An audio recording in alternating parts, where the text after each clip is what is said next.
aparece ahí en los apuntes, ¿no? Habla de diferentes tipos de indicadores. Hay indicadores europeos, ingleses, japoneses, alemanes, etcétera, ¿vale? Bueno, no nos vamos a extender mucho aquí porque esto lo tenéis en los apuntes, ¿vale? Entonces, sí que una breve mención a lo que es la política fiscal, ¿vale?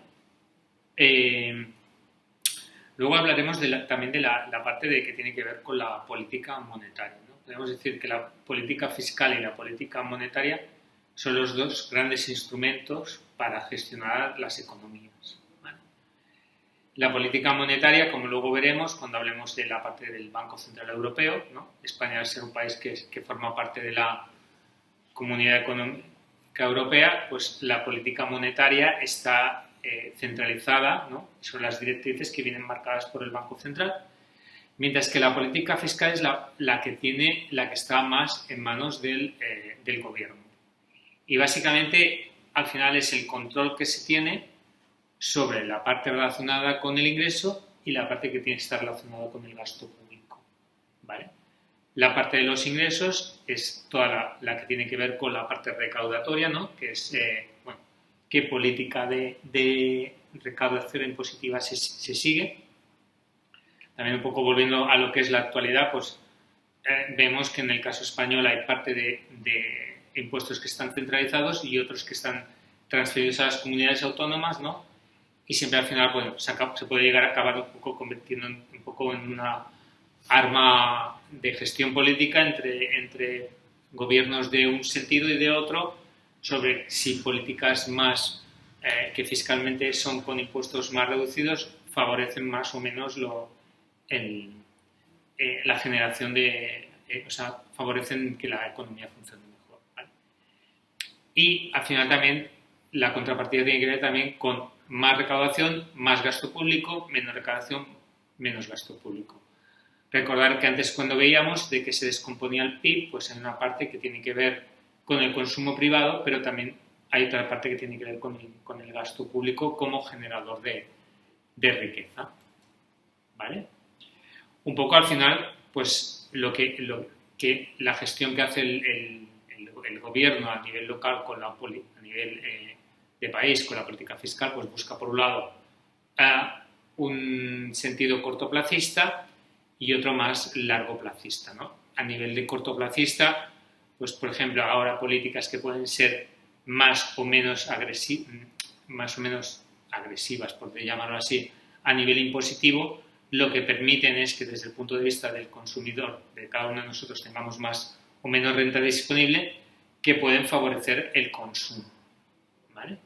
Y en largo plazo, al final, pues, cómo interviene el Estado es generación de más impuestos, mayor gasto público, de alguna manera también activa, ¿no?, a la economía y viene a suplir parte de lo que el sector privado deja de hacer. El otro concepto que veremos luego cuando hablemos de política monetaria tiene que ver con la gestión de la oferta monetaria, ¿no? Es al final, la política monetaria influye o viene influenciada por cuál es la oferta monetaria que hay en el país, en circulación, ¿vale?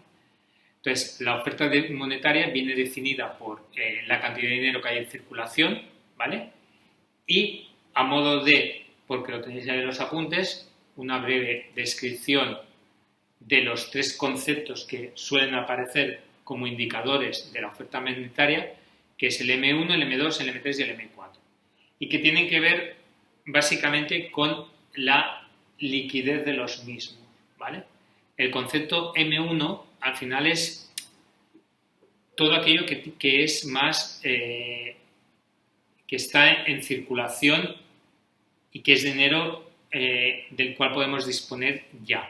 Al final, ¿qué es?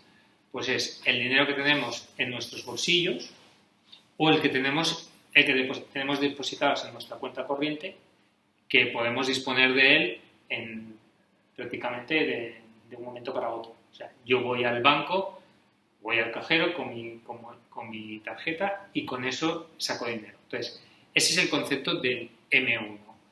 De ahí hay una gradación hasta el M4, que es en qué qué otros tipos de productos se pueden ir convirtiendo en masa monetaria en mayor o menor plazo de tiempo. Pues, por ejemplo, el M2 es el M1 más los depósitos de ahorro.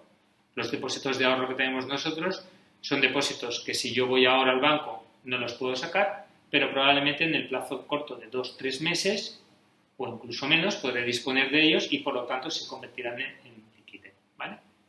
El M3 sería el M2 con los depósitos a plazo y el M4 es el M3 más otro tipo de productos que no dejan de ser dinero, pero que su liquidez es más largoplacista, ¿vale? Entonces, simplemente son indicadores relacionados con la masa monetaria.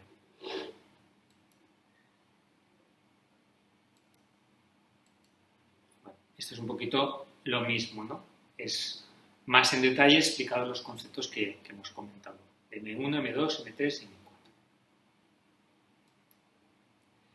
Vale, un poco lo que comentábamos, ¿no? Hemos dejado la parte de coyuntura de los indicadores que hemos visto, hemos hecho una breve pincelada de lo que es la política fiscal y empezamos a hablar de lo que sería la política monetaria, ¿vale? Como España, país de la Comunidad Europea, la política monetaria viene marcada por Bruselas, ¿vale? ¿Qué es, no?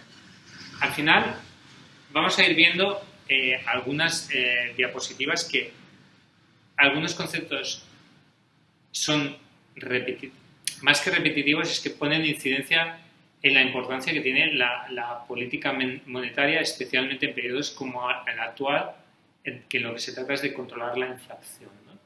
Entonces, la política monetaria precisamente lo que quiere es controlar los factores monetarios para garantizar la estabilidad de precios, reducir el desempleo, conseguir el crecimiento económico y mejorar la balanza de pago, ¿vale?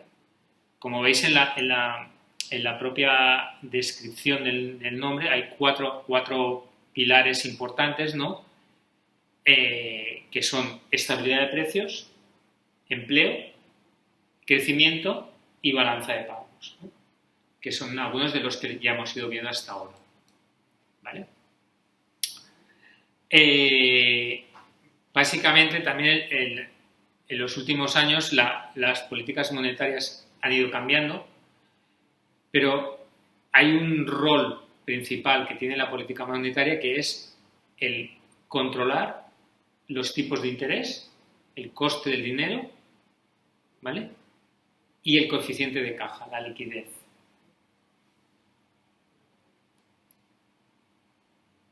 Como veremos, ¿no? Las decisiones de política monetarias las adopta el Consejo del Gobierno del Banco Central, ¿vale? Y al final, lo que decide el Banco Central es lo que luego, ¿vale? Son los bancos centrales de los países miembros los que son los encargados de llevar a cada uno de los países las decisiones que se han tomado en el Banco Central. ¿Vale? En función de qué momento nos encontremos del ciclo económico, el Banco Central puede adoptar políticas monetarias que sean más expansivas, ¿no? Que al final, en esas políticas de lo que se trata es que el dinero fluya, ¿no? Haya más dinero para de alguna manera con ese dinero sea fácil el acceso al préstamo, de alguna manera esa fácil accesibilidad a buenos precios al dinero permite a las empresas invertir más, ¿no? Y al final lo que hace es, bueno, acelerar el proceso de crecimiento económico. Normalmente lo que se suele decir con esto es que estas políticas monetarias expansivas, la contrapartida que tienen es que pueden generar inflación.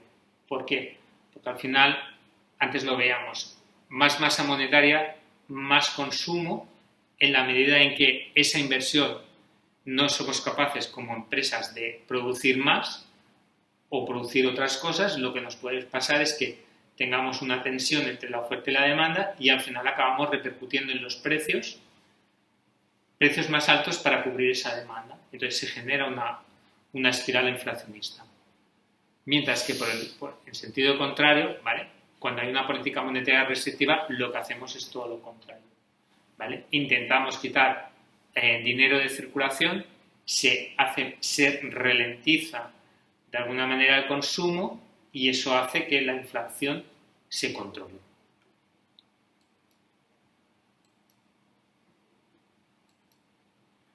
Entonces, el instrumento más importante que tiene el Banco Central Europeo, ¿no?, para controlar para gestionar toda esta parte, al final es a través de los tipos de interés, ¿vale? Entonces, la variación del tipo de interés, el tipo de interés que marca el Banco Central Europeo, al final es el que sirve de referencia y es el que desde ahí se acaba bajando a los otros bancos, ¿vale?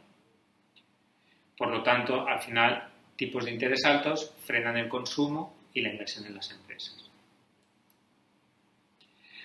Un poco veremos que esto es el dogma que tiene dentro de sus directrices el Banco Central Europeo, ¿vale? Que está muy preocupado por mantener consideran que un entorno de inflación adecuado es aquel entorno de inflación que se mueve alrededor del 2%, ¿vale? Como comentábamos al principio, ¿no?, estamos en unos plazos de inflación, estamos en unos porcentajes de inflación que están alrededor del 10%, por lo tanto, como comprendes, el Banco Central de alguna manera está bastante preocupado, ¿no?, por lo que está pasando.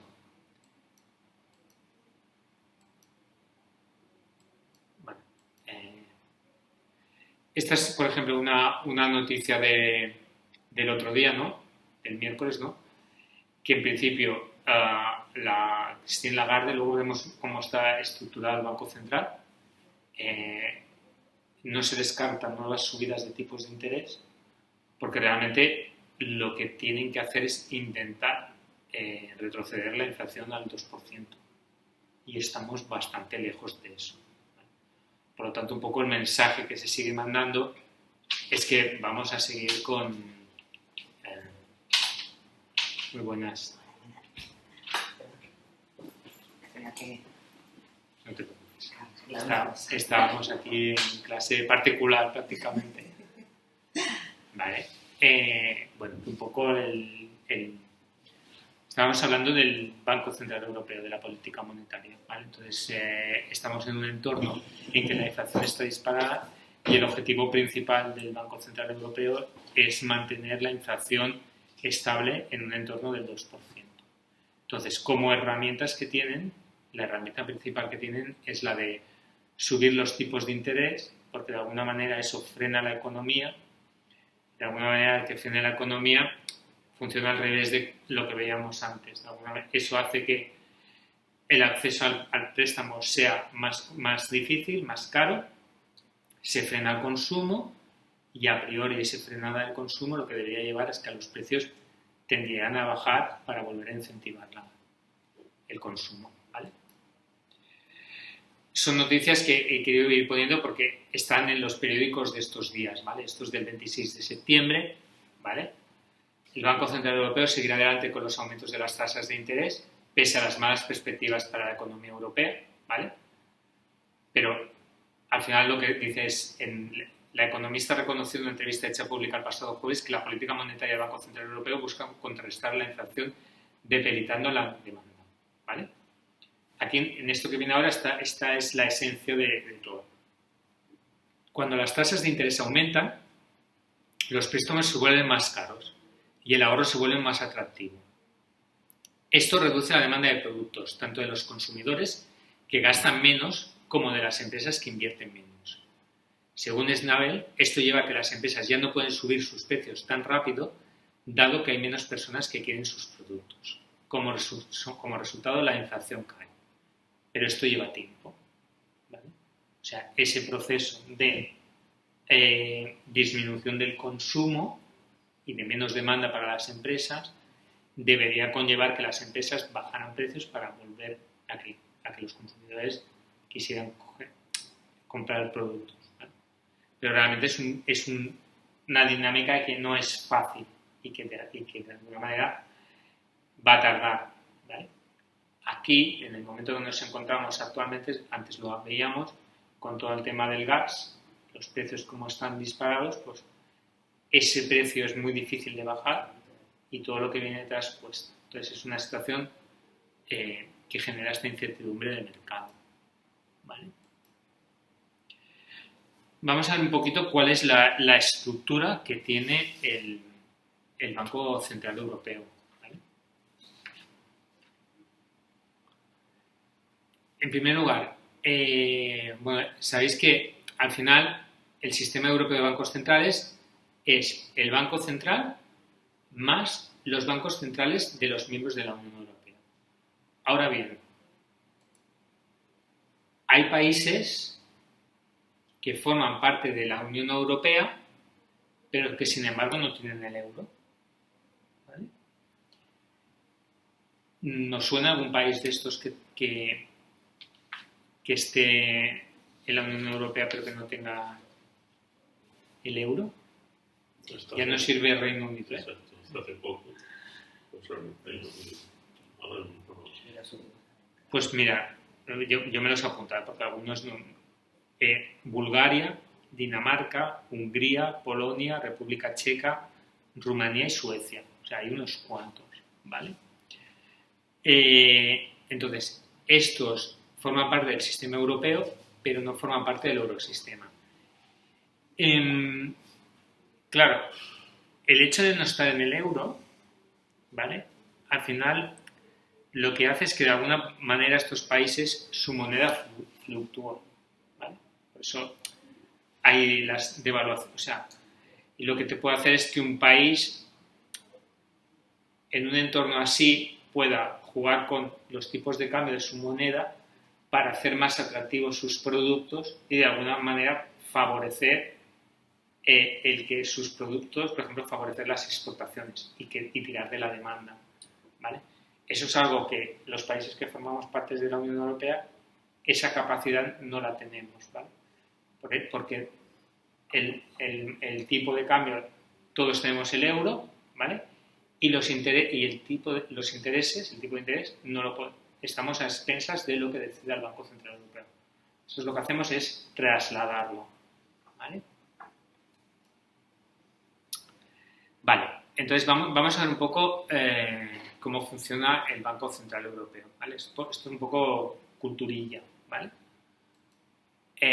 Bueno, esta señora sí que la tenéis, os debe sonar, la Christine Lagarde, ¿no? Que es la presidenta, ¿no? Al final está compuesto por un consejo de gobierno en el que están los miembros de la Comunidad Europea más los gobernadores del Banco Central de los países que están en el euro, ¿vale? Garantiza el cumplimiento de las funciones que tenía el eurosistema y es el que al final el que formula la política monetaria, ¿vale? Que tiene que ver con los tipos de interés y el suministro de reserva, ¿vale? Está formado por un comité ejecutivo y un consejo general, ¿vale? Esto no vamos a, lo tenéis ahí en la presentación, ¿vale? Lo podéis mirar con más detenimiento, ¿vale? Vuelvo a repetir un poco. Objetivo, estabilidad de precios, ¿vale? Vale. O sea, al final es definir y ejecutar la política monetaria de la zona euro, realiza operaciones de cambios de divisas, mantiene y gestiona las reservas exteriores de la zona del euro, promueve el buen funcionamiento del sistema de pago y es el responsable de tareas específicas de supervisión de bancaria, billetes, etc. ¿Vale? Pero lo que comentamos, al final, un poco lo que ellos hacen es, a fin de controlar el dinero, ¿cómo hacen? ¿No? O sea, ¿de qué instrumentos? ¿No? Porque está muy bien decir, este es el tipo de interés, lo queremos mantener y tal, pero ¿qué hacen ellos para poder mantener ese tipo de interés? O cómo juegan con los mercados, ¿vale? Al final, ellos lo que pueden hacer, lo que se llama son operaciones de mercado abierto. Lo que hacen es, emiten certificados de deuda, Luego veremos un caso con un ejemplo para ver qué impacto tiene esto en los tipos de interés. O sea, ellos pueden decidir, de alguna manera, cuál es la capacidad de endeudamiento, ¿vale? Entonces, de alguna manera, si permiten que haya más deuda en el mercado, ¿vale? Eso lo que puede hacer es que si hay más, probablemente los tipos sean más bajos. Si hay menos, los tipos suben, ¿vale? Por otro lado, también lo que hacen es, que esto lo hacen más los bancos a nivel, no el Banco Central, sino los bancos a nivel de los países, lo que hacen es facilitar la liquidez en los plazos cortos, ¿vale? Es decir, que haya más o menos liquidez a nivel bancario para que los bancos, si tienen más o menos liquidez, podrán prestar más o podrán prestar menos, ¿vale? Y luego hay un tema que tiene que ver con lo que se llama las reservas mínimas o coeficientes de caja, ¿vale? Esto lo que hace es que los bancos, no vamos a ver la estructura de un balance de un banco, pero de alguna manera los bancos se les obliga a tener una serie de dinero. O sea, los bancos al final lo que tienen es dinero, que pueden tener dinero que prestan o dinero que reciben, pero que luego lo prestan, ¿vale? Entonces, si yo soy un ahorrador y pongo 100 en el banco, en teoría el banco podría tener otros 100 mínimo para poder prestar por ejemplo, a ti. O podrían acudir a otros bancos para que les dejara dinero para poder prestar más de esos 100 que tienen. El tema de los coeficientes de caja lo que hace es como poner un porcentaje que el banco obligatoriamente tiene que tener como reserva por si hubiera cualquier problema. Y eso hace que ese dinero no esté en circulación. Por lo tanto, de alguna manera contrae la oferta monetaria, ¿vale? ¿Qué quiere decir eso? Que puede pasar que yo deposite en el banco 100, pero el banco tenga un coeficiente de caja del 10% y quiere decir que de esos 100 que yo deposito, el banco solo puede prestar 90, ¿vale? El Banco Europeo juega, entre comillas. Uno de sus instrumentos que tiene es establecer ese porcentaje. Entonces, si realmente a mí me interesa que haya más dinero en el mercado, ¿qué voy a hacer con el coeficiente de los bancos? Reducirlo. Lo voy a reducir, ¿vale? Por lo tanto, le diré, oye, pues si antes de tus 100 tenías que tener 10, ahora ten 5, ¿vale? Entonces, con eso, el banco es otro de los instrumentos que tiene el Banco Central para todo, ¿vale? Aquí un poco es un resumen, ¿vale? Si yo, por ejemplo, si yo establezco, ¿cómo funciona esto? El tema que comentábamos antes de la compra-venta de títulos, ¿vale? Si yo soy el Banco Central y quiero meter dinero en el mercado, puedo entrar comprando títulos, por ejemplo, de empresas, pagarés, porque de alguna manera, si compro esos títulos y los tengo yo en mi depósito, estoy poniendo dinero en el mercado, ¿vale? Eso es lo que se llaman las órdenes de mercado abierto, ¿vale? Entonces, si como Banco Central me interesa que haya más dinero, voy a ser un sujeto activo y voy a dedicarme a comprar, por ejemplo, los pagarés de empresas. ¿Para qué? Pues para meter dinero en el flujo, ¿vale? Si quiero tener una posición más conservadora o quiero frenar, haré al revés. El encaje bancario, lo que hemos comentado. Si quiero aumentar la oferta de dinero, lo que hago es reducirlo. Si quiero disminuirla, lo subo. Y la tasa de descuento es lo mismo. Al final es el tipo de interés que fijo. Si yo ahora como banco central estoy subiendo los tipos de interés, lo que de alguna manera estoy haciendo es que el dinero sea más caro y de alguna manera estoy disminuyendo la oferta de dinero porque al ser más caro habrá menos o sea, menos necesidad de que haya. Al final todas las tres se interrelacionan, ¿eh? O sea, normalmente una va acompañada de la otra. ¿Vale? ¿Os queda claro un poco el concepto este de cómo funciona el Banco Central? ¿Vale? Bueno, estos son también la evolución de los propios mercados ha ido haciendo que de alguna manera los bancos centrales hayan empezado a utilizar otro tipo de instrumentos que no son los que se llaman convencionales, ¿vale? Pero tampoco vamos a entrar en detalle de esta parte. ¿Vale? Bueno, esto es un poco un resumen de lo que veíamos antes. He querido dejar esta slide, que era la del año pasado, pero que al final es el recordatorio un poco que su objetivo básico es el controlar la inflación en el 2%. Y que este año están, de alguna manera, muy activos, ¿no? Tienen que hacer muchas cosas para que, de alguna manera, conseguir, ¿no? Que volver a esa senda. ¿Vale?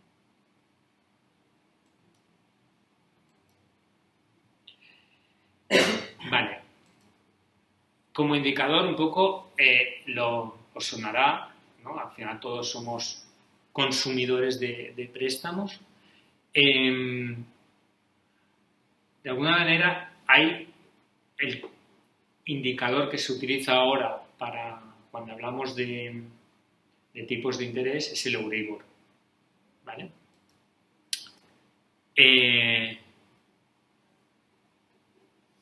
Os puede sonar, o a lo mejor os ha oído el concepto de EONIA, bueno, son términos como muy específicos, ¿vale? El EONIA es como un tipo de interés que solo se recoge para esas operaciones que veíamos antes, que entre bancos a plazo de un día. Bueno, el EONIA es como el tipo de interés que se marca a un día, ¿vale? El general con el que todos nos gestionamos es el Euribor, ¿vale? Que el Euribor se fija, podemos hablar de Euribor a un mes, a 3 meses, a 6 meses, a un año. Normalmente el Euribor sí que se va publicando cada día de cada uno de estos, porque lo que se hace es una especie de subastas a principio de cada día. De ahí se ven las posiciones de los que ofrecen y los que demandan, y lo que se hace es un poco de todo lo que piden entre todos los bancos, se descarta el máximo y el mínimo y se publica uno que aparece cada día, ¿vale? Y ese es el de referencia.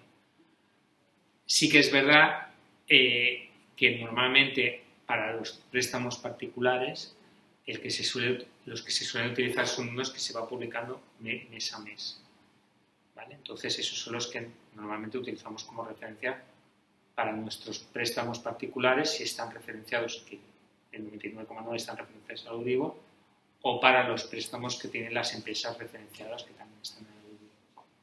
¿Vale?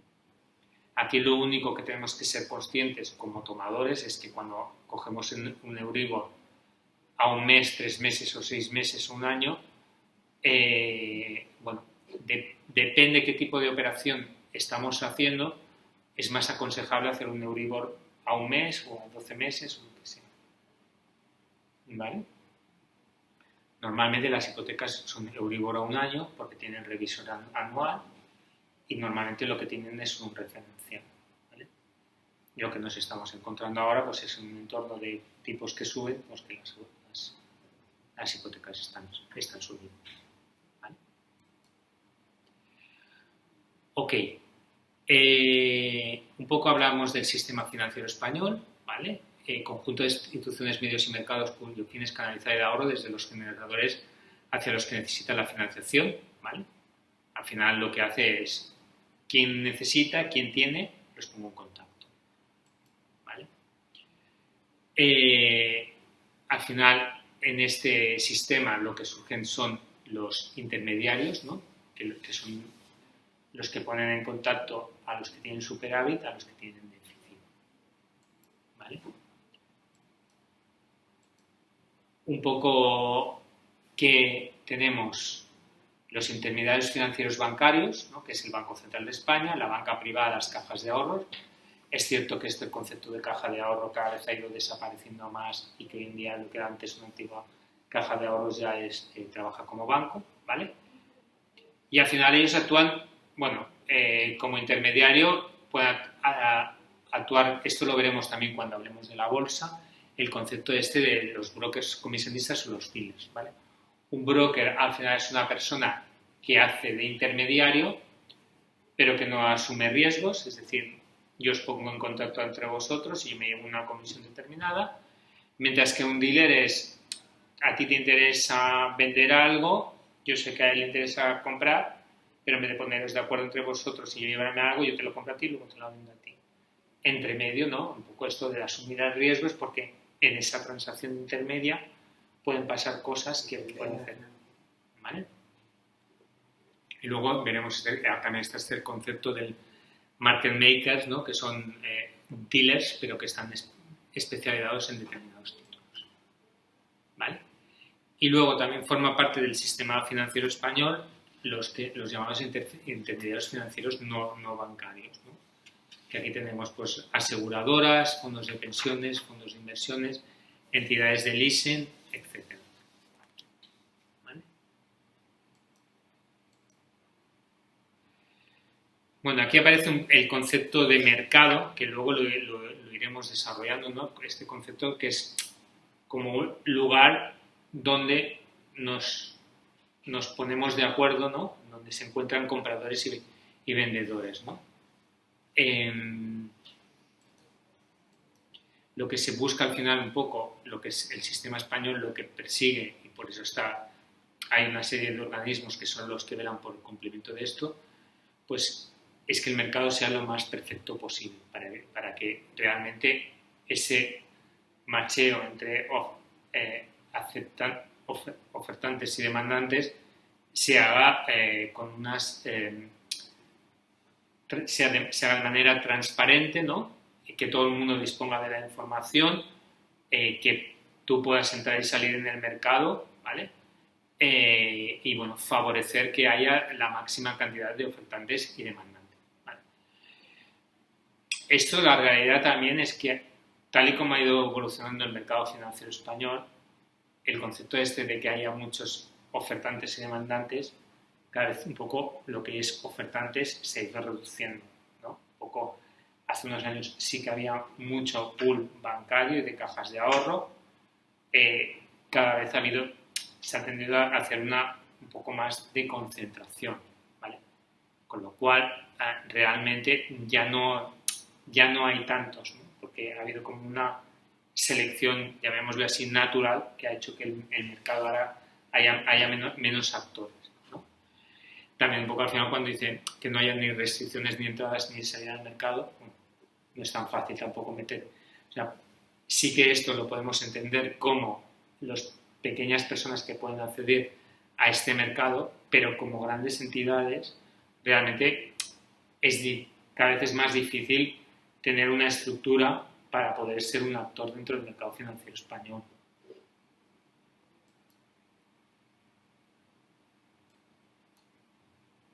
¿Vale? Bueno, y al final un poco, ¿quién integra el mercado financiero? Pues lo que comentamos, bolsas y bancos. Vale. Un poco la clasificación de los mercados financieros por sus características. Luego veremos la clasificación por los productos que se venden en él, ¿vale? Hay mercados directos o mercados intermediados, ¿vale? Los activos se colocan directamente o a través directo o a través, no está muy bien aquí explicado, entre los inversores. Libres o regulados, ¿vale? Los mercados libres son aquellos que normalmente hay libertad de entrada y salida y libertad de establecimiento de precios, ¿vale? Los regulados son mercados que a veces hay restricciones para entrar o salir o que limitan también qué tipo de productos se pueden comercializar, ¿vale? Y luego vemos que hay los mercados que están más organizados, ¿no? Como son los mercados bursátiles, luego hablaremos un poquito de la bolsa y cómo han ido evolucionando, pero sí que en esta ingeniería financiera más moderna, ¿no? Han ido apareciendo lo que se llaman las OTCs, ¿no? que son unos mercados que funcionan fuera de la bolsa, ¿vale?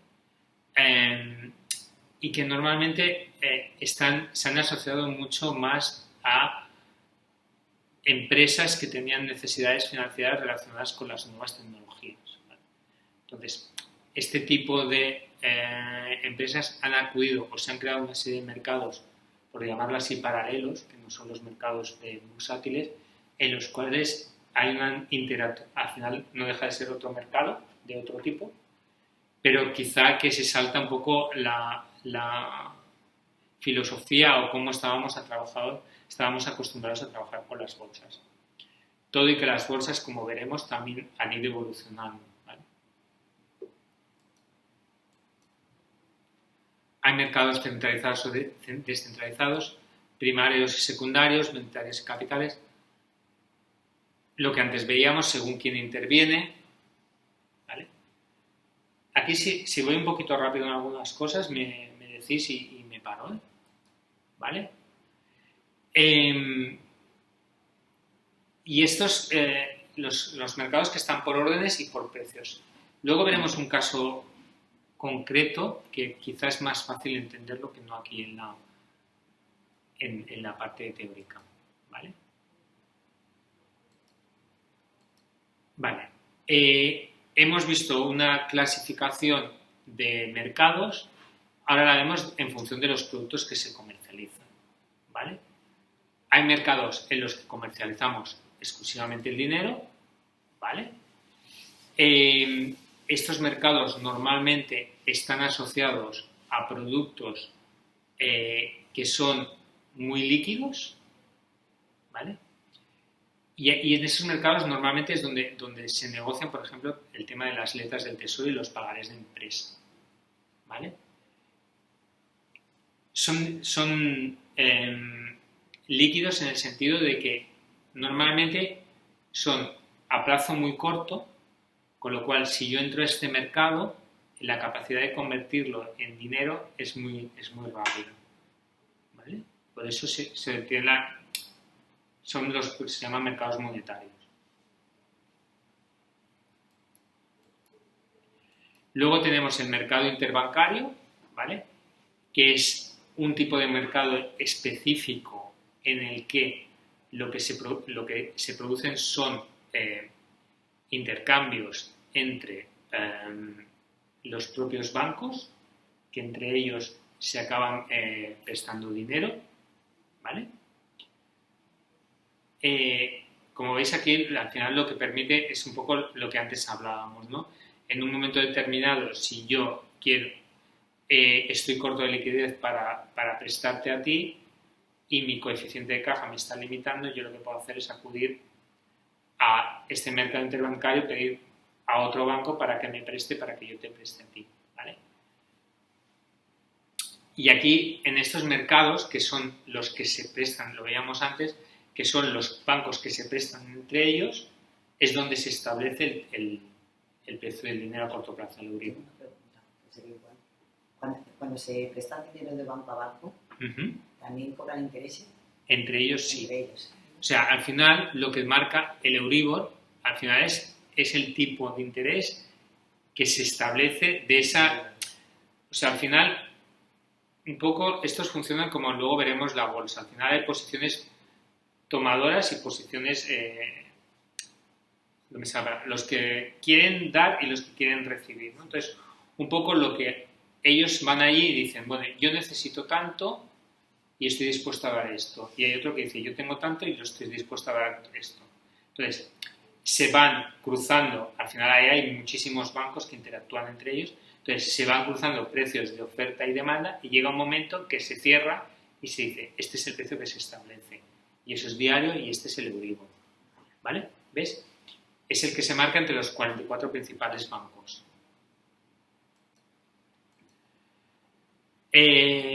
Luego hay un mercado, la verdad es que esto es un poco más denso de entender, que es el mercado de la deuda anotada, que al final es el que refleja las operaciones que se establecen entre el Tesoro y el Banco de España, ¿no? Al final el Tesoro es el que emite la deuda que genera el Estado, ¿vale? Y el Banco de España al final es un poco el que vela que al final el Tesoro básicamente lo que emite es la parte relacionada con las letras del Tesoro, que es la fuente de financiación principal que tiene el Estado, ¿vale? El Estado lo que hace es, para endeudarse, emite las letras del Tesoro. El que luego hace la gestión de velar por la tutela de que todo eso se gestiona bien es el Banco de España. Y los que lo acaban instrumentalizando y haciéndonoslo llegar a nosotros como inversores en letras de... Normalmente tú puedes hacerlo a través del Banco de España, pero normalmente lo haces a través de un tercero. ¿Vale? Que voy al revés. Vale, y luego está el mercado más conocido un poco, que es el mercado de capitales, ¿no? Es lo que la bolsa es el mercado de capitales por excelencia, ¿no? Entonces, al final, en la bolsa, mayoritariamente, lo que se compran son participaciones en empresas, ¿vale? Que son las acciones. Pero también existe la posibilidad de comprar las obligaciones de empresa, ¿vale? O incluso hay entidades públicas que pueden llegar también a emitir renta variable. Vamos a explicar un poquito más en detalle este punto, ¿vale? Entonces, yo como empresa, y esto lo veremos más cuando veamos entremos ya en la parte más relacionada con análisis financiero, ¿vale? Las empresas, para cubrir sus necesidades de fondo, ¿vale? Al final pueden decidir o acudir a un banco para tener financiación ajena, o pueden decidir tener financiación propia. Entonces, la forma de tener financiación propia pueden ser dos. Yo emito acciones, que las acciones lo que son partes partes de mi capital, ¿vale? Entonces, para esa emisión de las acciones, acudo a la bolsa. Y entonces, la acción al final, a los tomadores, a los que compramos acciones, al final lo que te da es, tú compras a un valor determinado y va a subir o va a bajar un poco en función de las expectativas de la empresa. Pero para la empresa es una fuente de ingreso, ¿vale? Pero las empresas también lo que pueden hacer es, en vez de hacer acciones, lo que emiten son lo que se llaman obligaciones, ¿vale? Entonces, las obligaciones, a diferencia de las acciones, lo que hace es decir a ti particular te doy la posibilidad de darte una parte de una obligación de mi empresa por un valor X, ¿vale? Y yo, dentro de un plazo determinado, ya sea un año, 6 meses en el que establecemos, yo te voy a devolver el importe de ese nominal más el interés que establezcamos, ¿vale? Entonces, en vez de estar acudiendo a un banco para que me dé dinero, estoy acudiendo a los particulares, pero yo ya me estoy comprometiendo a que dentro de un plazo determinado le voy a devolver ese nominal y le voy a devolver un tipo de interés, ¿vale? Entonces, esa gestión de dónde coloco las obligaciones también se hace en la bolsa, ¿vale? Entonces, un poco lo que se persigue en la bolsa son estos principios, ¿no? Al final habla de los conceptos de indiferencia real. ¿Qué quiere decir esto? Que los bienes intercambiados son homogéneos, cuando al final lo que estamos transmitiendo, el concepto homogéneo, es que al final en ese mercado estamos transmitiendo acciones, obligaciones o deuda, ¿vale? Pero el concepto es el mismo. No es, en la bolsa no estamos vendiendo productos Es un poco difícil explicar esto. Al final, el concepto es que lo que entro a gestionar en la bolsa son productos que son comparables. Al final, si estoy gestionando acciones, la acción es homogénea en el sentido de que una opción, ya sea de la empresa A o de la empresa B, al final es lo mismo, ¿vale? Lo que puede diferenciar es que el valor por el que yo la compro sea distinta, pero cómo funciona en el mercado es exactamente el mismo. Es decir, yo la compro a un precio determinado y cuando la venda, la voy a vender al precio que el mercado me diga, ¿vale? Pero al final, sea una opción de A o sea una opción de B, es lo mismo. Lo que te va a marcar es que cuando tú la vayas a vender, será cómo la empresa A o la empresa B haya funcionado, o sea, qué beneficios haya tenido, la que te va a marcar cuál va a ser el precio. Pero el concepto es que la acción es lo mismo, por eso te dice que son bienes homogéneos, ¿vale? Eso quiere decir el concepto de indiferencia real, ¿vale?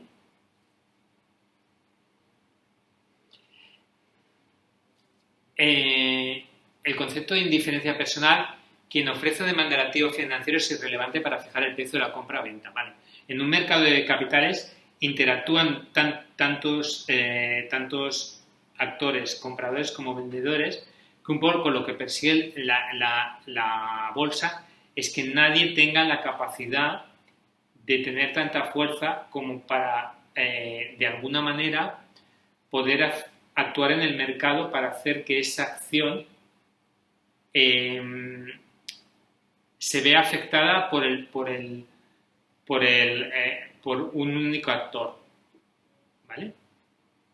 O sea, al final es un mercado que hay muchos compradores y muchos vendedores, ¿vale? Entonces, por lo tanto, esa capacidad de, como comprador o vendedor, marco las reglas del juego, no existe en la bolsa, ¿vale? Ese es el concepto de indiferencia personal, ¿vale?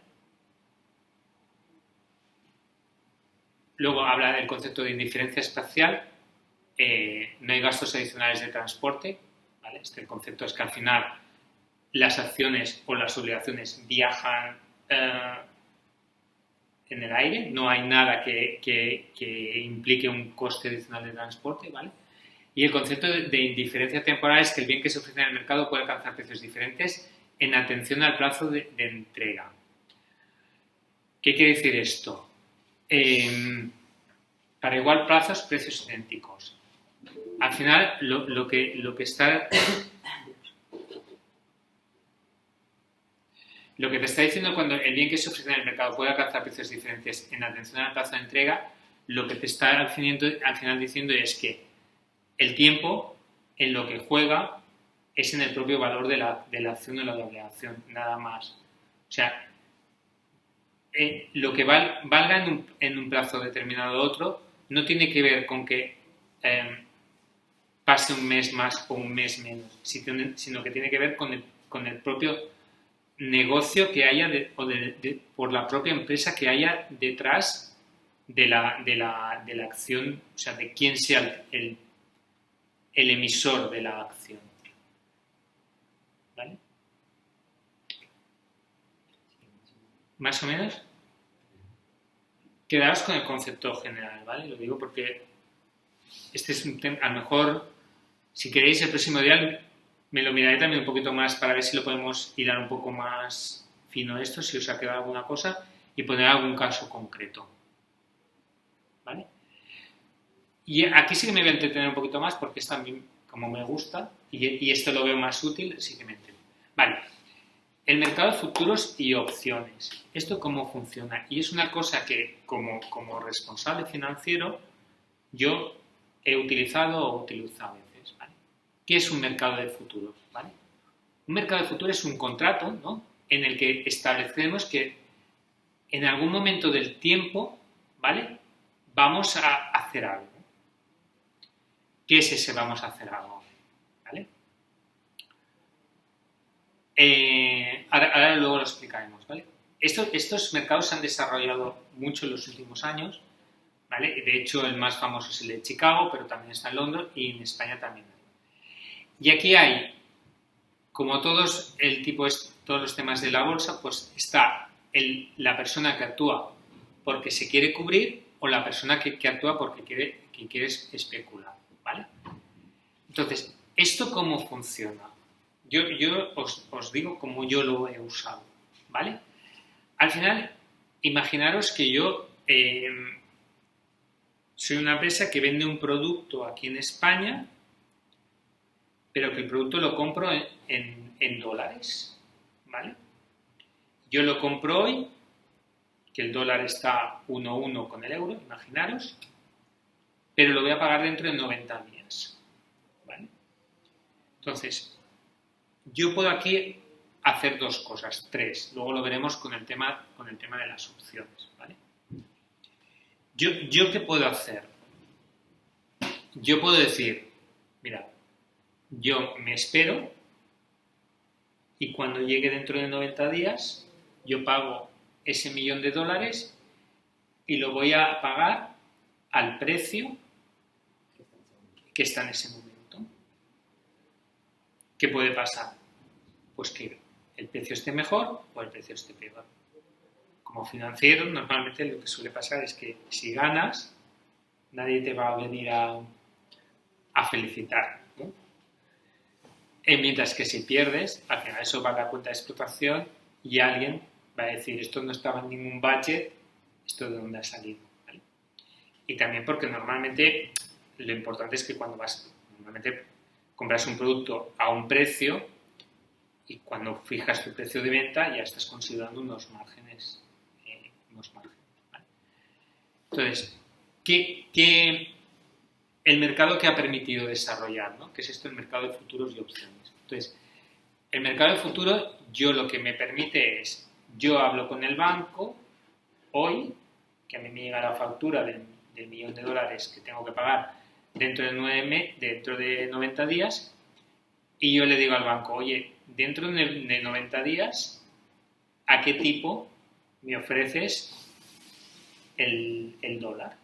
¿Vale? Entonces el banco me puede decir, normalmente, lógicamente, si me lo está dando a 1, normalmente te va a decir, oye, pues yo te lo voy a dar a 0,99, ¿vale? O a 0,98 y tal, que ahí es un poco, esto es la slide siguiente, pero ahí no vamos a entrar, ¿no? Que es un poco cómo fijar el hipotético precio, ¿no? En el que tú estás, cómo se fija ese precio, ¿vale? Eso es una tarea que el banco hace su estudio, pero a ti te dice, mira, tú, yo lo que te voy a dar es que marca 0,99, ¿vale? Entonces lo que hacemos es, firmamos un contrato de futuro, ¿vale?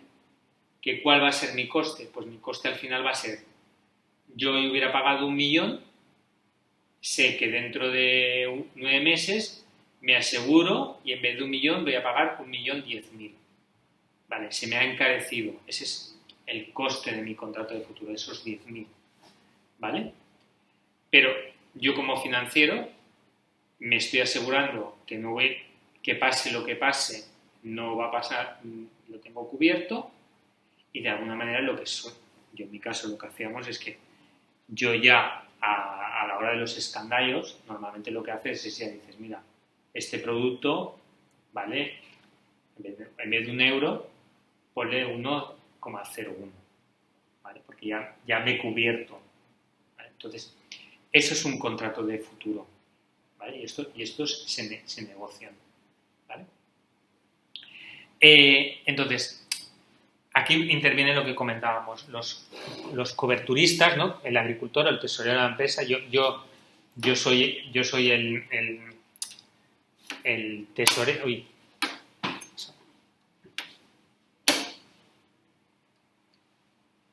Vale. Yo soy como tesorero, soy me cubro, ¿no? Aquí poníamos el agricultor, pues por ejemplo, esto que se hace. Pues te aseguras esto se puede utilizar tanto, los mercados de los contratos de futuros no sirven, por ejemplo, también si tú eres productor de trigo, lo que puedes hacer es asegurarte el precio de tu cosecha también, porque dices, mira, yo sé que ahora me están asegurando que mi cosecha me la van a comprar a tanto, puedo decidir o me espero a que tenga la cosecha a ver cómo está el trigo entonces, o ya ahora fijo un contrato a ese tipo, ¿vale? Entonces, este es el coberturista, ¿vale? El que se cubre. Aquí te dice, la mayoría se le quedan sin entrega de la mercancía negociada. Bueno, porque aquí también con estos mercados juega la especulación. No es el objetivo de aquí. Oye, pero ¿qué puede? O sea, al final, cuando yo puedo hacer operaciones de este tipo, porque al final puedo jugar pensando que va a subir el dólar, puedo tomar una posición de dólares sin que tenga nada detrás. Y luego lo que pasa es que aquí, esta gente que especula, luego va jugando con contratos diferentes. Entonces, lo que van haciendo es que yo compro este contrato y yo estoy asegurando, por ejemplo, que el dólar va a estar a 1,01, ¿vale? Pero yo como soy un especulador no me espero que llegue el vencimiento. A lo mejor unos días antes cojo esto y se lo encuentro a otro que es... Imagínate que esto, en vez de hacerlo un tesorero, lo hace el banco que especula y compra. Entonces, lo que hace es que luego, cuando va a llegar el momento, igual a él le interesa salir y este contrato se lo vende a un tercero. ¿Con el mismo tiempo? Con el mismo tipo, porque a lo mejor cuando... O no, porque a lo mejor cuando... Él aquí puede cancelar esta posición y a lo mejor hay otro que la toma al 1,02, porque es como está el mercado entonces. Entonces, se hace como una especie de... sí, como una especie de contabilidad que al final te acabas con... ¿vale? Pero bueno, simplemente no quiero enrollarme porque esto es un poco de ingeniería financiera, pero que se hace, hay mucha historia, ¿vale? Quería más que os quedarais con el concepto de lo que es el mercado de futuros, ¿no? Y cómo es la manera, entre comillas, para qué se usa, ¿vale? O para qué lo uso yo, para qué lo usamos. Entonces, esto, dentro de lo mismo, como una especie de versión .2, ¿vale? Solo que el contrato de opciones, ¿vale? Entonces, el contrato de opción, a diferencia del contrato de futuro, lo que tú haces es pagar una especie de prima que te da la posibilidad de comprar o vender en un momento determinado, pero que tú puedes, cuando llega el momento, ejercer la opción o no. Vamos a ver cómo funciona. Vamos a ver.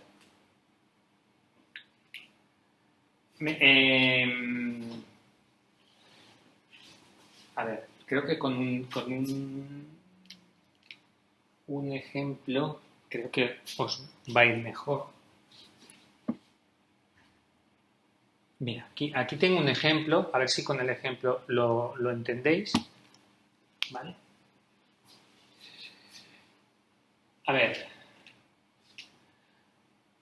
esta persona está considerando la adquisición de 100 acciones del BBVA a un precio del mercado de 5,5 la acción, ¿vale? Sin embargo, Ana tiene miedo de que el precio del BBVA caiga durante los 2 meses siguientes a su adquisición.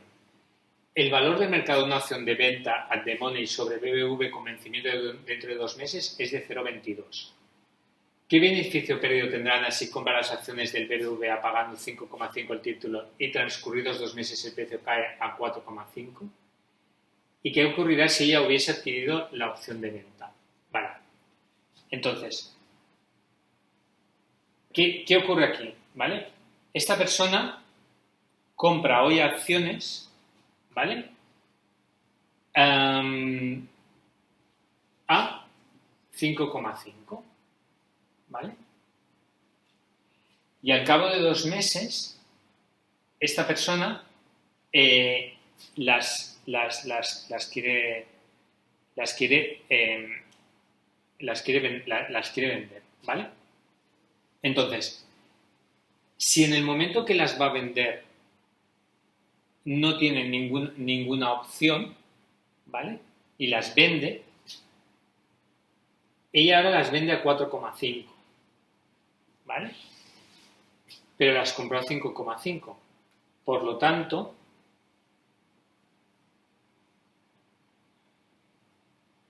pierdo 100, ¿vale? Entonces, la opción de venta, habiendo comprado la opción, ¿vale? ¿Qué te dice? Mira, yo paga 0,22, pero yo te aseguro que cuando llegue el vencimiento, ¿vale? Te voy a respetar este precio. ¿Vale? Es como un seguro. Es como un seguro al final. Por lo tanto, si ha perdido valor, solo pierdes el seguro. Exacto. Entonces, el tema de la opción de compra también, como no deja de ser una opción, ¿vale? Lo que te permite es que, llegado el momento, si quiero, la ejerzo, pero si no, no. ¿Vale? O sea, yo con una opción de compra, vamos os voy a poner Está el seguro en un plazo determinado. Mira, os voy a poner un caso que me ha venido ahora, que es que yo lo utilicé, ¿vale? Volvemos un poco al tema de la compra de un producto que tengo que pagar dentro de 90 días, ¿vale? Opción de futuros. Yo seguro que lo compro a este precio, ¿vale? Y cuando llegue tal día, yo lo voy a pagar a ese precio, ¿vale? La opción lo que me hace es, yo pago un precio, pago una comisión para asegurarme un precio, ¿vale? Entonces, imagínate que yo hoy tengo 1 millón, volvemos al $1.000.000, ¿vale? Entonces, yo digo, mira, yo te pago ahora por la opción 10.000 euros y cuando llegue el vencimiento, yo te puedo... El banco me garantiza que me van a dar el dólar. Por ejemplo, si aquí estaba $1, €1, pues él me dice, mira, yo te garantizo que cuando llegue esto, por ejemplo, va a ser 1,01, ¿vale? Entonces, como es una opción de compra, ¿vale? Yo esto ya lo pago ahora. Cuando llegue el vencimiento, como yo es una opción, yo cuando llegue el vencimiento, si el tipo está mejor, yo no ejerceré la opción de compra, la habré pagado, pero entonces compraré en el mercado libre porque el tipo está mejor. ¿Vale? Es un contrato y un seguro, pero que en realidad, hasta el final del término, por decirlo de alguna manera, no tiene la obligatoriedad, por decirlo. O sea, tú tienes la opción. Mira, pero tú pagas 10.000 y después... Tú cuando llega el momento decides. Sí. ¿Vale? Decides si lo ejerces o si no. Si a ti te interesa porque el mercado está peor, vale, pues te habrá costado 10.000 y te habrás asegurado esto. Si llegado el momento el mercado está mejor para ti, pues tú dices, yo no ejerzo la opción, ya la he pagado, o sea, tenía un coste, pero ahora voy y compro esto porque ahora en vez de estar así, está a 1,04, lo que sea. ¿Vale? Entonces, creo que queda más claro así que con este ejemplo. Volvemos atrás porque hay como dos posibilidades, ¿vale? Normalmente la europea... A ver, ¿dónde me he ido yo? Vale.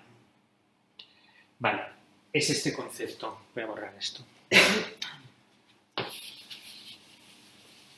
Vale. La europea lo que te obligas a una fecha fija, ¿vale? Marcas a tal fecha esto. Y luego está la americana, ¿vale? Que en este periodo podríamos decir que mientras dura todo esto, tú puedes ejercerla. Es decir, imagínate que aquí hay un cambio y de repente el dólar, o sea, una semana antes, el dólar se pone muy bien de precio. Y tú dices, hostia, no me espero. La ejerzo y aunque no tenga que pagar hasta dentro de una semana, yo los compro, me los quedo ya. ¿Vale? Esa es la americana. Entonces, normalmente la americana suele ser un poco más caro. ¿Vale? Porque tienes como más... ¿Vale? El precio de esto, como antes mencionamos lo del de esto, eso es un tema que se cuadra haciendo 50.000 análisis que harán a nivel financiero y tal, no sé qué. O sea, tiene un sentido de dónde sale, ¿vale? No se fija aleatoriamente, pero bueno, tiene una complejidad que no es de esto de hablarlo aquí, ¿vale?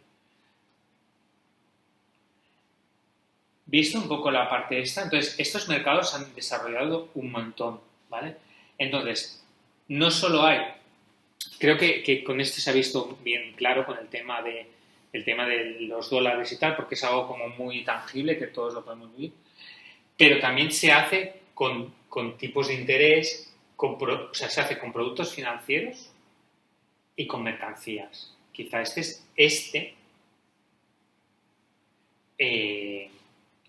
luego lo veremos, por ejemplo, porque al final todo lo que ha pasado con el mercado eléctrico y tal, no sé qué, al final todo esto son mercados muy especulativos. Entonces, esto funciona por ¿a cuánto compro la luz que me vas a suministrar dentro de un año tal, no sé qué? Estos mercados se han desarrollado un montón. Y ahí es donde hay muchísima especulación. Muchísima.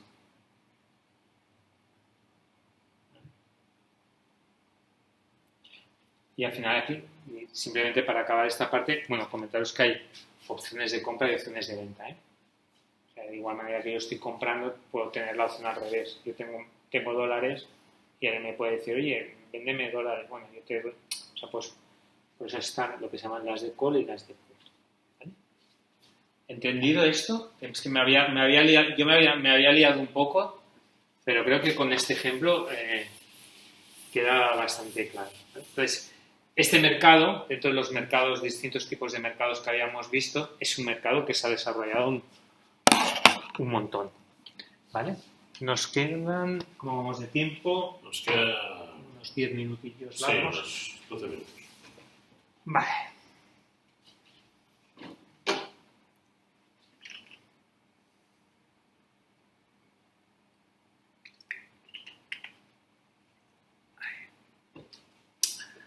Vale, a ver, vamos a ver cómo vamos para...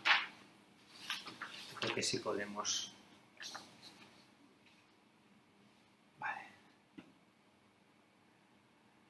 Bueno, esto un poco también lo que os comentaba de cómo se fija el precio de la opción, pues al final tiene que ver con qué tipo de productos más volátiles o menos volátiles, ¿no? Al final, pues las commodities son más...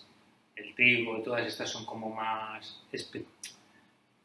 las posibilidades de que el trigo se estropee o no por una tormenta, etcétera, es un poco el concepto esto de volatilidad, ¿no? ¿El tiempo de vida?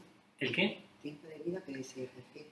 El tiempo que está entre la fecha inicial y la fecha final, ¿vale? O sea, si por ejemplo estamos hablando de asegurarme el trigo de aquí un año, probablemente el precio que pague sea mayor que asegurarme el precio del trigo a 3 meses, porque en ese factor de riesgo, etc. ¿Vale? Los tipos de interés, los dividendos distribuidos tienen que ver con tipo de empresas, ¿vale? Si haces opciones sobre acciones de determinados tipos de empresas, si son empresas que distribuyen más beneficios o no, el valor de la acción dentro de X tiempo puede ser mayor o menor, ¿vale? Bueno, y esto era al final lo que habíamos comentado, ¿no? El tema de la luz, ¿no? Que esto ya el año pasado lo puse y imaginaos pues todo lo que nos ha traído. ¿Vale? Entonces, de la bolsa, ¿vale? Como mercado de capitales específicos. Bueno, lo hemos ido, ha ido saliendo, hay un tema específico, pero bueno, ha ido saliendo un poco en otras partes que hemos visto, ¿no? Donde se ponen en contacto demandantes y ofertantes, hay una serie de intermediarios, ¿vale? Se negocia tanto renta variable, acciones como renta fija, ¿vale? Aunque en el primer caso es el más conocido, ¿vale? Y el concepto sí que ha evolucionado, ¿no? Tenemos aquella imagen de la bolsa como un lugar físico donde se formaban aquellos corros, etcétera, ¿no? Esa parte algo se mantiene, pero sí que es verdad que todo es cada vez mucho más virtual, ¿no? El concepto sí de que la bolsa como mercado secundario, ¿no? Que es la diferencia entre un concepto de mercado secundario y mercado primario. El mercado primario es la primera vez que una empresa saca sus títulos, podríamos decir primario. Secundario ya es cuando realmente es recurrente, ¿vale? Lo que pasa es que normalmente en la bolsa lo que más se cuestionan es acciones secundarias, ¿vale? Por eso es el concepto de mercado secundario, pero es verdad que realmente también cuando hay una emisión se va al mercado, a la bolsa y se hace como mercado primario, ¿vale? ¿Cómo está constituida la bolsa española? Al final está un órgano que depende del gobierno, que es la Comisión Nacional del Mercado de Valores, que realiza una serie de funciones, ¿vale? Luego tenemos las sociedades rectoras de las bolsas. Esto, por ejemplo, en España todavía sigue habiendo 4 bolsas, Madrid, Bilbao, Valencia y tal, que tienen menos, todas están interconectadas entre sí, pero bueno, cada una tiene su sociedad rectora. Aquí os dejo un poco cuáles son, en resumen, las actividades principales que hacen, ¿vale? Las sociedades de bolsa, y un poco, esto sí que es importante en lo que es el sistema de interconexión bursátil español, el SIBE, que es el que ha venido a sustituir este proceso, es el que permite que de alguna manera la bolsa sea un espacio continuo, que estén todas las bolsas españolas interconectadas, ¿no?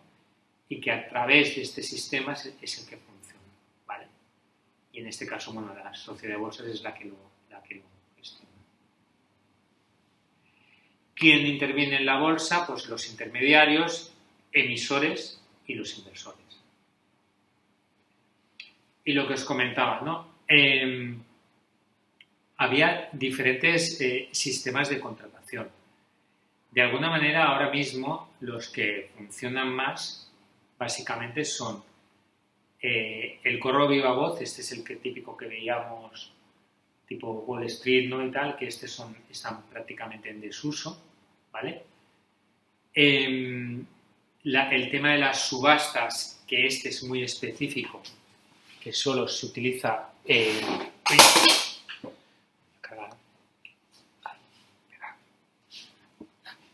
a ver si la semana que viene me han traído un ratón inalámbrico. Si no me lo traigo yo. Vale. El tema de la subasta, se utiliza sobre todo para el tema de las letras del tesoro, ¿vale? Las letras del tesoro salen por lo que se llama subasta, que salen por una cantidad fija, pero pagas o sea, es una cantidad fija a vencimiento en corto plazo, pero pagas funciona al descuento, es decir, hay un compromiso de que un año el Estado, a través de esa letra del tesoro, me va a dar 1 millón, pero yo ahora la compro por 999.000, no sé cuántos. Entonces, mi rendimiento es ese diferencial, ¿vale? Entonces, ahora mismo lo que más funciona es el mercado continuo y todavía queda algo de correo electrónico, ¿vale? El SIBE es el que os comentaba, el sistema de interconexión bursátil, que conecta las 4 plazas y al final lo que te hace es asegurar un único punto, ¿vale? La mayoría de valores que están allí. Entonces funciona por lo que se llama por el cruce de la oferta y la de compra y venta, ¿vale? Lo que se hace es, hay como dos franjas al principio de la mañana y al cierre de la tarde, que un poco lo que hacen es marcar unos criterios para que no haya grandes desviaciones en los valores que hagan que puedan producirse esos picos de subidas o caídas de la bolsa o sea, podríamos decir que hace como una primera selección a primera hora y a última hora en la que se cruzan oferta y demanda para establecer ese marco desde el que se empieza, ¿vale? Lo que pasa es que luego durante el resto del día sí que hay fluctuaciones libres, ¿vale? Y luego hay otro sistema, el fixing, ¿no? En el que cotizan los valores que tienen menos liquidez. ¿Vale? Y ha aparecido un mercado alternativo, ¿vale? Que es el MAP, que es para empresas que están empezando. Un poco antes esto que os comentaba, sobre todo relacionado con empresas de tecnología, etc. ¿Vale? Vale.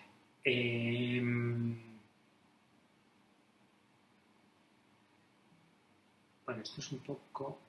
A ver, sí. Os explico esta parte de la tipología de las órdenes, ¿vale?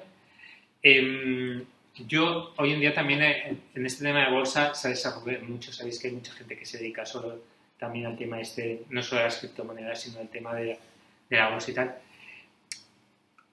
Es verdad que hoy cualquiera de nosotros con un acceso a través de nuestra propia banca electrónica podemos hacer cosas en bolsa, ¿vale? Un poco os voy a decir los 3 principales criterios que a la hora de poder seleccionar qué hago con mis acciones a la hora de comprar o vender puedo hacer, ¿vale?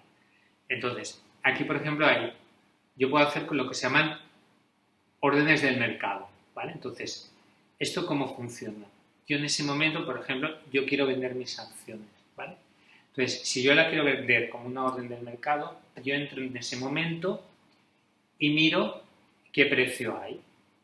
Entonces, yo en ese momento mando mi acción, la pongo a la venta, ¿vale?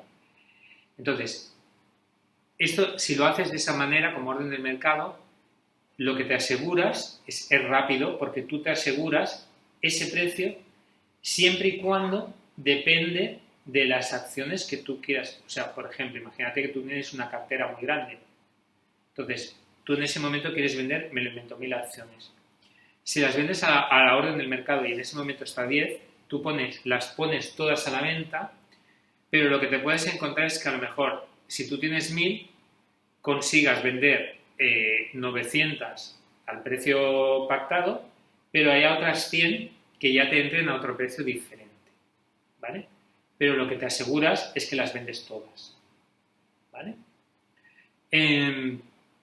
Entonces, aquí hay un tema de que te comenta también que como también pagas comisiones, pues que el hecho de que a lo mejor la venta, en vez de hacerla de una sola vez, la acabes haciendo en 2 o en 3 y tal, tiene también el riesgo de que te van cobrando una comisión por cada venta. Pero bueno, tú cuando vas a vender puedes seleccionar que lo haces como una orden de mercado, ¿vale? Y entonces, las órdenes por la mejor, lo que haces es que tú marcas el precio. Entonces, tú dices, yo estoy dispuesto a vender estas 1000, pero yo estoy dispuesto a venderlas a este precio. Entonces, lo que te hace es que en el momento en que te lo encuentra, te vende las que encuentra, que te las compran a ese precio, ¿vale? Las que no, podríamos decir que se quedan ahí y no te las venden. Entonces, bueno, aquí va un poco en función de tú lo que quieres, ¿no? Y eso funciona igual tanto para comprar como para vender. Es decir, veo ahora que quiero invertir en tal, veo que está bien, puedo también hacer lo mismo, ¿no? Intentar comprarlas a la orden, intentar comprar 1000 y a lo mejor me entran 1000 a ese precio o me entran 900 y tiene otro precio, ¿vale? Y por lo mejor pasa lo mismo. Yo quiero comprar Telefónica, pero yo las quiero comprar a este precio. Si durante el día entran a ese precio, me las comprará.